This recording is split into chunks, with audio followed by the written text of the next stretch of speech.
Vous allez avoir besoin d'un port pour que les pétroliers puissent aborder, vous allez avoir besoin d'un pipeline pour aller des puits de pétrole au port, vous allez avoir besoin de soldats pour protéger le pipeline des terroristes, donc on amènera aussi quelques soldats, et vous allez avoir besoin de beaucoup d'argent pour financer tout ça. Et à qui vous allez acheter tout ça? Où sont vos entreprises? Mais on vous a dit on n'a pas d'entreprise. Ah bon? Ben écoutez, c'est pas grave, nous on en a.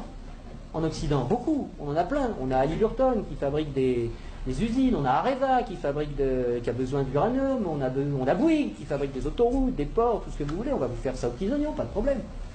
Et c'est comme ça que ça marche. On vous prête 15 milliards, sous réserve que vous fassiez travailler nos entreprises, de toute façon vous ne pouvez pas faire autrement. Donc regardez bien ce que ça fait au point de vue monétaire. Il y a 15 milliards qui sont créés ex nihilo par le Fonds monétaire international et la Banque mondiale. Le Fonds monétaire international, c'est un organisme qui récupère quelques dépôts de la plupart des pays de la planète qui servent de garantie pour faire des crédits, des prêts aux pays sous-développés. Donc, il y a 15 milliards qui partent de la Banque mondiale et qui vont sur les comptes du pays sous-développé. Et aussitôt, ces 15 milliards-là qui sont dans le pays pauvre, ils retournent dans le pays riche pour aller payer des entreprises occidentales qui vont dans le pays pauvre faire du boulot, construire des trucs. Du point de vue du pays riche, quand vous allez vendre des produits et des services dans un pays pauvre à l'étranger, pour vous, c'est quoi? C'est des exportations ou des importations? Des exportations. Voilà. Je vais aller exporter une usine, Areva, moi français. J'exporte une usine, j'exporte du travail, j'exporte des chars, j'exporte des fusils, j'exporte des outils, de l'outillage. Donc, ce qui est génial, c'est que les 15 milliards qui sont partis des pays occidentaux, qui sont allés dans le pays pauvre, il y a des services qui sont exportés par les pays occidentaux envers les pays pauvres, et l'argent, qu'est-ce qu'il fait?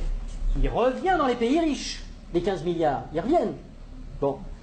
Et donc les 15 milliards, c'est comme si on avait eu une belle-sœur qui avait emprunté 15 milliards et qui nous les distribue, puisque les ouvriers des entreprises des pays occidentaux, les actionnaires des entreprises des pays occidentaux, ils vont avoir plus d'argent grâce à ces 15 milliards qui reviennent. Donc ils vont les dépenser dans l'économie, ça nous fait des transactions nouvelles, de l'emploi nouveau, qui va ruisseler dans notre économie. Mais c'est pas tout à fait comme si c'était des belles-sœurs qui les avaient empruntées, parce que les belles-sœurs, il aurait fallu qu'elles rendent les intérêts, et donc qu'elles reprennent leur argent, et qu'elles en reprennent le double, et que nous, on ait des nouveaux emprunteurs qui arrivent pour payer les intérêts des nouvelles belles-sœurs. Là, non. C'est qui la belle-sœur qui paye les intérêts? C'est les pauvres. C'est les pays sous-développés. Et donc on a été leur construire des trucs qui vont nous permettre d'exploiter leur richesse. On a eu de la monnaie en plus qu'on a créée nous-mêmes en la faisant passer par les pays pauvres, mais qui revient chez nous net d'intérêts. Et qui paye la dette, qui paye les intérêts, c'est le pays pauvre. Et ils ont deux solutions. Soit ils empruntent à nouveau le montant des intérêts pour pouvoir nous les rembourser, ce qui double leur dette. C'est pour ça que des fois vous entendez des présidents de pays sous-développés qui disent « Mais c'est pas possible, on l'a déjà payé 15 fois la dette, comment ça se fait qu'il faut qu'on paye encore ?» Ben, c'est parce qu'ils ne peuvent pas la créer. C'est parce que pour rembourser des dollars, il faut qu'ils les empruntent. Puisqu'il n'y a que nous, les Occidentaux, qui peuvent créer des dollars pour les endetter. Et donc, soit ils empruntent pour continuer à payer leurs intérêts, soit ils vendent leurs ressources pour presque rien. Ce qui nous permet à nous d'avoir le niveau de vie qu'on a.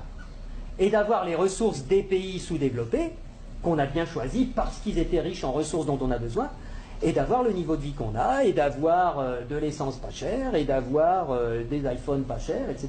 C'est grâce à ça. Donc il faut réfléchir à ça aussi. Il faut savoir que si on a le niveau de vie qu'on a, c'est parce qu'il y a une prédation sur les ressources de la Terre entière, qui nous profitent.